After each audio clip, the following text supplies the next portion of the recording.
আগের পর্বে আমরা দেখেছি অভি কাজের সূত্রে বিদেশে যাচ্ছিল,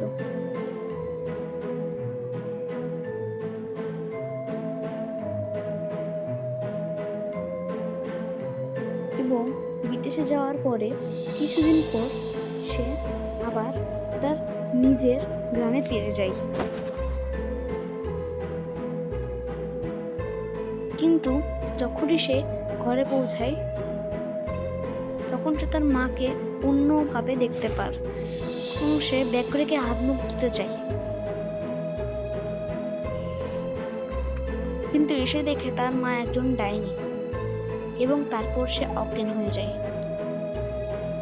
কিছুক্ষণ পরে তারপর সে উঠে তখন তার ঘরের বাইরে সিসি ক্যামেরায় চেক করে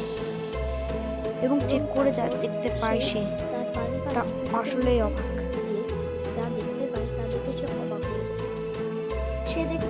সে দেখতে পায় গাছের উপর থেকে একটা শাকচুন্নি তার মার উপর ভর করেছে এবং সে উড়ে এসে তার গায়ের উপর ভর করে এবং তার মাকে বসে করে ফেলছে হয়ে যায় এবং দ্রুত তান্ত্রিককে ফোন দেয়, পণ্ডিতকে ফোন দিয়ে দেয় এবং তান্ত্রিক এসে সে শাকচুন্নিকে মেরে ফেলে, মন্ত্র ফেলে ছিটিয়ে দেয় এবং তার মার উপর এবং তার আবার সে তার মাকে ফিরে পায়।